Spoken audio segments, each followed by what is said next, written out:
Hello friends, my name is Gurinder Singh and welcome on my YouTube channel The Hope Diamond.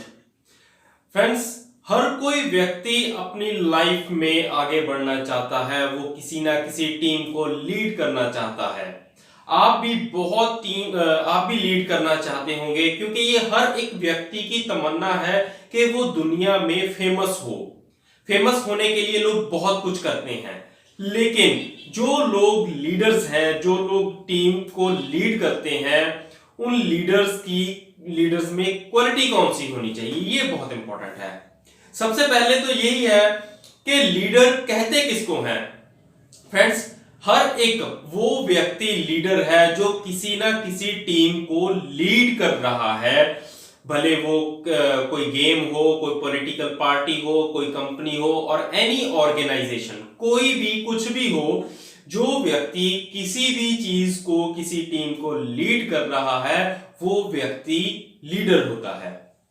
After that, leader में कौन सी qualities होनी चाहिए, ये बहुत important है। आप में कितनी भी क्वालिटीज हो, लेकिन सबसे बेस्ट, सबसे पहली और सबसे बड़ी क्वालिटी कम्युनिकेशन होती है। अगर आप लीडर बनना चाहते हो तो आपको कम्युनिकेशन स्किल्स अपनी इंप्रूव करनी पड़ेगी। अब कम्युनिकेशन स्किल्स जो है लीडर में, वो कैसी होनी चाहिए, ये मैं आपको बता रहा हूं। आपके एम्प्लॉयज और आपकी टीम, जो भी आपके अंडर काम करता है, वो आपके टच में होना चाहिए। उसके साथ आपका एक कनेक्शन होना चाहिए, ताकि वो आपसे कभी भी, किसी भी टाइम बात कर सके, किसी भी टॉपिक के ऊपर जो आप काम कर रहे हो। अब ये कैसे पॉसिबल होगा, क्योंकि जो टीम्स होती हैं वो तीन तरह की टीम होती है, ए टीम, बी टीम और सी टीम। जो ए टीम होती है वो 24 घंटे अपने लीडर के टच में रहती है। वो ए टीम किसी भी time without any appointment leader से मिल सकती है। लेकिन जो बी टीम है वो अपॉइंटमेंट के थ्रू आपसे मिल सकती है लीडर को।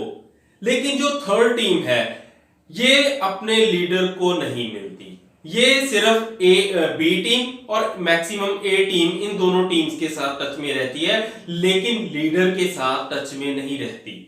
अब जो ये थर्ड है, सी टीम है, ये तो कोई इंपॉर्टेंट नहीं है कि जो थर्ड टीम है, सी टीम है, वो उसके पास कोई आइडिया ही नहीं हो सकता। उसके पास आइडियाज भी हो सकते हैं, क्योंकि जो लीडर है वो भी एक दिन सी टीम में था, सी से बी में आया, फिर ए में आया, उसके बाद आकर वो लीडर बना है। इन तीनों टीम्स के साथ कनेक्शन रखना पड़ेगा आपको। लेकिन इन तीनों टीम्स के साथ कनेक्शन आप कैसे रख सकते हो, ये बहुत इंपॉर्टेंट है। अगर आप इन तीनों टीम्स के साथ कनेक्शन रखना चाहते हो, सबसे खास बात सी टीम के साथ, क्योंकि ए टीम आपको मिल सकती है, भले ही आपकी नेचर कैसी भी है, ए टीम फिर भी आपके साथ टच में है। अगर आप अच्छे से इन्हें अपने टच में रखना चाहते हो तो इंपॉर्टेंट है कि आप इनको कभी भी ये मत दिखाओ कि मैं आपका बॉस हूं। अपने आप को ऐसे रिप्रेजेंट करो कि मैं आप ही के बीच में से एक हूं। ऐसे आप अपने आप को, खुद को इनके सामने रिप्रेजेंट करो, तभी वो जो आपकी टीम है वो एक कंफर्टेबल होकर आपको अपने आइडियाज बता सकते हैं।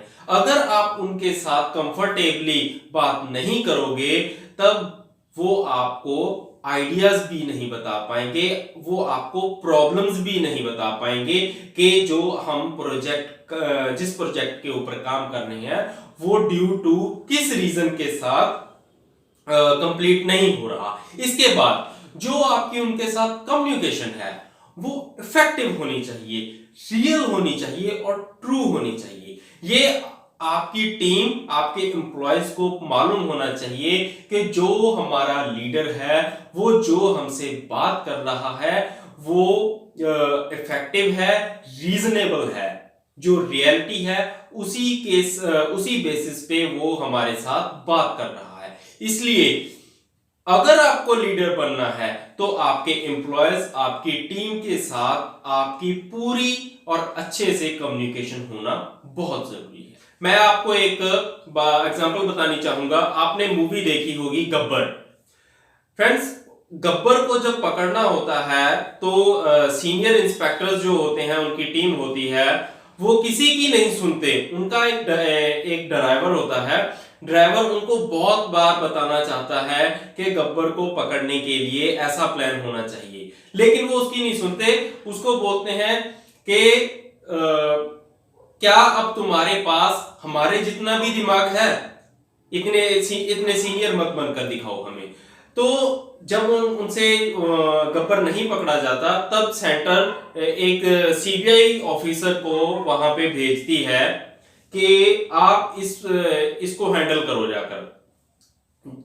फिर वो ड्राइवर सीबीआई टीम का वो जो ऑफिसर होता है उसे अपना प्लान बताता है कि गब्बर को अगर पकड़ना है तो इस तरीके से उसे पकड़ा जा सकता है।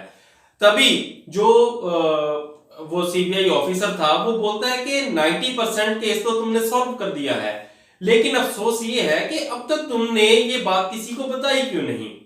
तो तभी वो बोलता है कि सर मैं एक ड्राइवर हूं। सो इसीलिए अगर आप अपनी टीम के टच में रहोगे तब तब आपको आइडियाज मिलते रहेंगे, क्योंकि आप भी कभी उन्हीं के बीच में से थे। वो रेगुलर आपको न्यू टेक्नोलॉजीज, न्यू आइडियाज, आपको पता नहीं क्या कुछ दे सकते हैं जब तक आप उनके साथ कम्युनिकेशन करते रहोगे, लेकिन तभी तक ये पॉसिबल है। आफ्टर दैट फ्रेंड्स, जो लीडर होते हैं उनमें क्वालिटी होती है क्रिएट करने की। क्योंकि रास्ते में जब आप काम कर रहे हो तब बहुत तरह की प्रॉब्लम्स आती हैं, अनगिनत प्रॉब्लम्स आती हैं, लेकिन जो उस टाइम पे उस प्रॉब्लम को सॉर्ट आउट कर सके वही व्यक्ति लीडर होता है। जब भी आप रास्ते में जा रहे हो आपको अलग अलग तरह के लोगों के ड्रीम्स को सुनने का मौका मिलेगा। लोग बहुत तरह की डिमांड्स करते हैं। क्रिएटिव होना चाहिए कि लोगों की डिमांड्स को वो फुलफिल कर सके, तभी वो लीडर होगा। क्योंकि अगर वो लोगों की डिमांड को ही नहीं फुलफिल कर पाओगे आप, तब आप अपने प्रोजेक्ट के या जो भी आप प्रोडक्शन कर रहे हो, इंश्योरेंस कर रहे हो, कुछ जो भी आप काम कर रहे हो, जब आप लोगों की डिमांड्स को ही फुलफिल नहीं कर पा रहे हो तब आपका काम भी नहीं चल पाएगा। काम आपका तभी चल पाएगा, तभी आप एक अच्छे लीडर बनोगे जब आप लोगों की डिमांड्स को फुलफिल करोगे। उसके बाद जो लोगों की डिमांड्स हैं,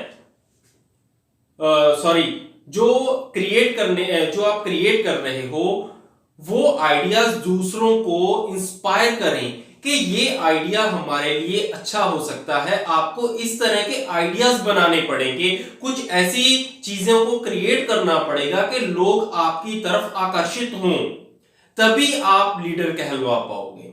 मैं आपको यहां पे एक और एग्जांपल बतानी चाहूंगा क्रिएटिव के लिए। आपने मूवी देखी होगी परमाणु, वो पोखरण के ऊपर बनी हुई है।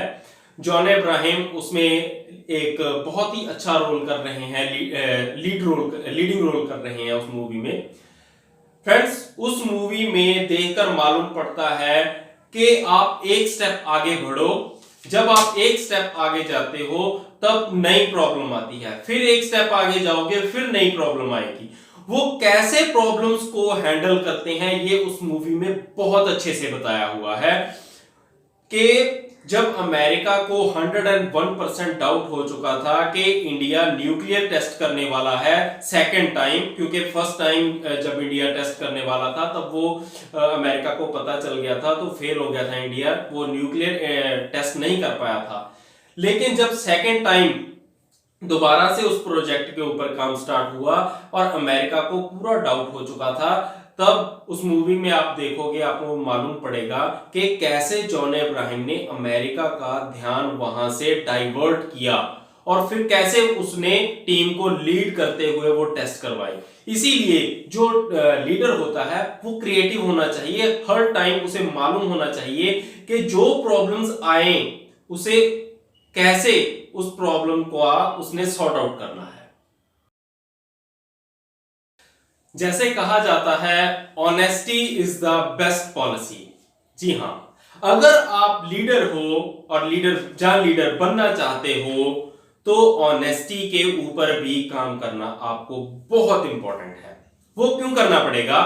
क्योंकि जब तक आपकी टीम, आपके एम्प्लॉयज और आपके कस्टमर्स को आपके ऊपर यकीन नहीं होता कि आप जो भी प्रोडक्ट हमें दोगे या जो प्लान बनाकर हमें दोगे वो पूरी ईमानदारी के साथ दोगे, तब तक आप एक अच्छे लीडर नहीं कहलवा पाओगे। अगर आपको एक अच्छा लीडर बनना है तो ऑनेस्टी आपको खुद पे रखनी पड़ेगी, ऑनेस्टी के साथ डिसीजंस लेने पड़ेंगे, ऑनेस्टी के साथ काम करना पड़ेगा।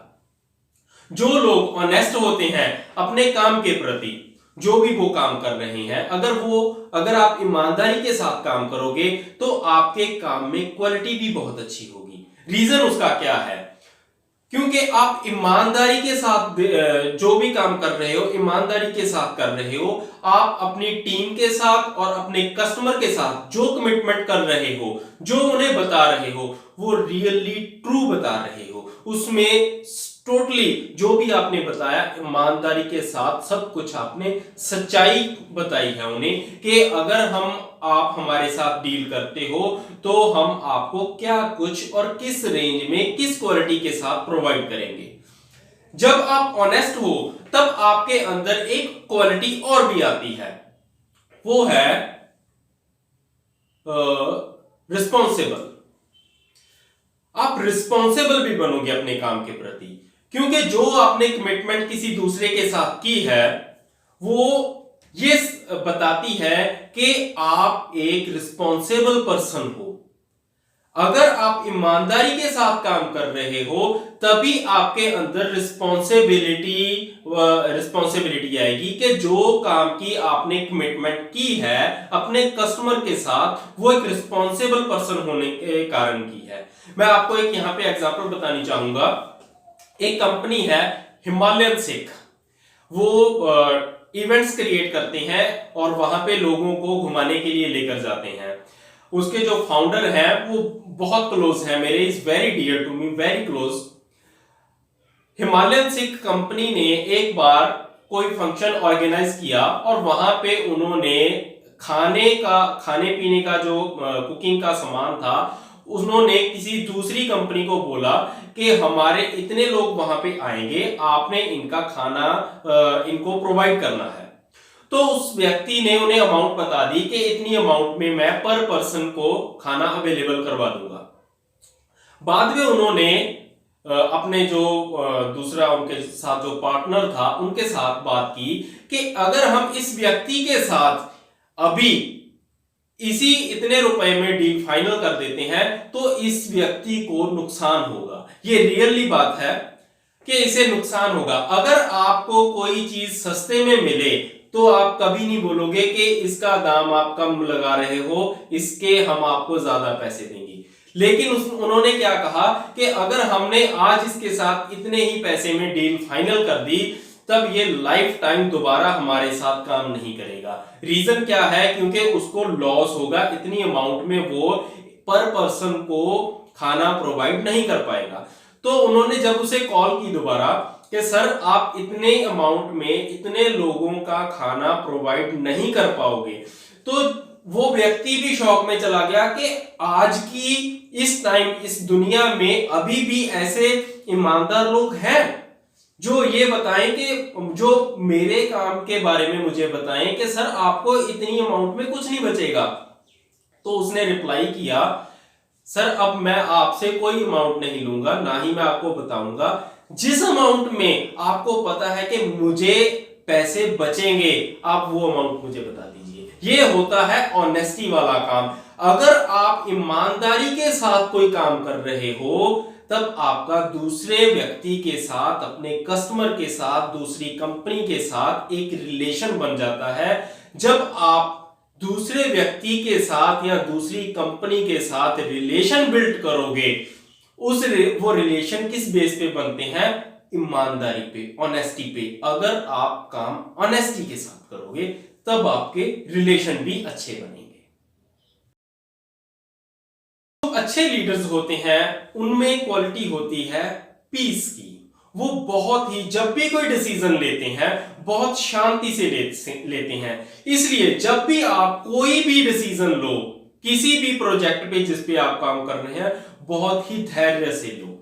ये वो चीज है, अगर आप शांति के साथ डिसीजन लेते हो, पीस के साथ और ठहराव के साथ काम करते हो, ये आपको पूरी दुनिया में फेमस बनाता है।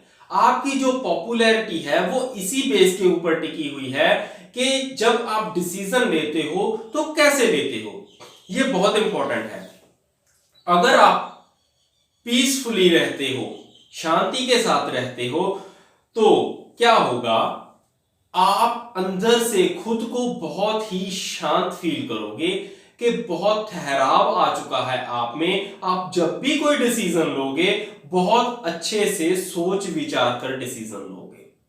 ये बहुत इंपॉर्टेंट है, हर किसी व्यक्ति के लिए इंपॉर्टेंट है, लीडर के लिए इंपॉर्टेंट है। ये जो लोग शांति से डिसीजन लेते हैं, मैं उनकी एक खासियत आपको बता देनी चाहता हूं। वो अपनी टीम के साथ जब भी बात करते हैं तो उन्हें ऐसा कॉन्फिडेंस में लेते हैं कि मैंने आप सबकी बातें सुनी है, मैं अब इन बातों के ऊपर विचार करूंगा। जब फिर वो दोबारा से उन सभी के साथ बात करते हैं तो वो सभी की बातें उन्हें बताते हैं कि जो जो आपने बातें बताई इनके क्या क्या पॉजिटिव्स हैं हमारे लिए और क्या कुछ हमारे लिए नेगेटिव है। तो जो आपकी टीम है, जब जब आप शांति के साथ ठहराव के साथ उनके साथ बात करोगे तब वो आपके साथ एक फैमिलियर बन जाएंगे। वो आपके साथ फ्रेंडली तौर पे बातें करेंगे जो आपको नए आइडियाज और देगा। इसीलिए आप कभी जब भी उनके साथ बात करो, जब भी कोई डिसीजन लो, जब भी आप किसी दूसरी कंपनी के साथ डील करो, तब बहुत ही ठहराव के साथ आपको काम करना पड़ेगा। मैं यहां पे एक आपको एग्जांपल बतानी चाहूंगा, रतन टाटा कि अगर आज की डेट में इंडिया में देखा जाए तो उनसे अच्छा कोई बिजनेसमैन नहीं लग रहा मुझे। इस टाइम पे वो इंडिया में सबसे अच्छे, सबसे ठहराव वाले बिजनेसमैन हैं। फ्रेंड्स, अगर हम आज से कुछ साल पहले की बात करें तो जो टाटा कंपनी की गाड़ी थी वो उसकी सेलिंग रेट बहुत कम थी टाटा कंपनी की, लेकिन आज उनकी सेलिंग रेट बहुत अच्छी है। इसका रीजन क्या है? उन्होंने शांति से, ठहराव से अपने माइंड को बताकर रखा हुआ था कि मुझे प्रॉब्लम पहले ढूंढने दो कि हमारी गाड़ी अच्छी होने के बावजूद जिसमें क्वालिटी भी है वो सेल क्यों नहीं हो रही। जब उन्होंने शांति के साथ, ठहराव के साथ पूरे जो वो काम कर रहे थे उसको वॉच किया, उसके अकेले एक एक पॉइंट को वो देखते रहे, तब उन्हें जो भी मालूम हुआ उन्होंने उसके ऊपर फिर काम किया, उसके ऊपर डिसीजंस लिए। उसके बाद आज अगर हम देखें तो टाटा कंपनी की गाड़ियों की जो सेलिंग रेट है वो बहुत अच्छी बनी हुई है। रीजन क्या है? डिसीजन लेने के लिए पेशेंस बहुत इंपॉर्टेंट है। जब भी आप कोई डिसीजन लो बहुत ही पेशेंस से डिसीजन लेना पड़ेगा आपको। अगर आप लीडर बनना चाहते हो तो आपको डिसीजन मेकिंग की क्वालिटी भी आप में होनी चाहिए। जब आप अपनी टीम के साथ कोई बात कर रहे हो, मीटिंग चल रही है आपकी, वहां पे आपको कोई डिसीजन लेना है कि इस प्रोजेक्ट के ऊपर कैसे काम किया जाना चाहिए। मान लीजिए वहां पे 15 लोग बैठे हुए हैं जो आपको सजेस्ट कर रहे हैं। उनमें से आपको किसी की बात अच्छी लगी कि ये बात अच्छी है, ऐसे हमें काम करना चाहिए। तो जो अदर्स हैं, बाकी लोग हैं आपकी टीम के, वो उसके डिसीजन के साथ, उसकी बात के साथ एग्री नहीं करते। तब आपको लॉजिकल जो फैक्ट्स हैं, रीजनेबल ग्राउंड्स बताकर कि ये बात अच्छी क्यों है, अपने बाकी के जो टीम मेंबर्स हैं उन्हें सेटिस्फाई करना पड़ेगा। तब आप जाकर डिसीजन लोगे, तब आपका जो डिसीजन है वो अच्छा माना जाएगा। अगर आप अपनी टीम को बताओगे कि ये डिसीजन क्यों अच्छा है। मान लीजिए आपको वहां पर अगर बताया जा रहा है पॉइंट, वो आपको अच्छा नहीं लग रहा, अब आपने उस व्यक्ति को जिसने आपको कोई प्लान बताया है उसे सेटिस्फाई करना है, तो उसे भी आपको कोई लॉजिकल रीजन देना पड़ेगा जो ग्राउंड है कि हम इस बात को डिनाई क्यों कर रहे हैं, ये हमें कहां पे प्रॉब्लम दे सकता है। जब आपके अंदर ये क्वालिटी होगी डिसीजन लेने की कि डिसीजन कैसे लेना है और किन किन लोगों को ग्राउंड बताना है कि ये अच्छा क्यों है, ये अच्छा क्यों नहीं है, तब आप एक अच्छे लीडर बनोगे। इसके बाद जब आप कोई डिसीजन लेते हो तो उसके ऊपर बहुत अच्छे से फोकस करना बहुत इंपॉर्टेंट है।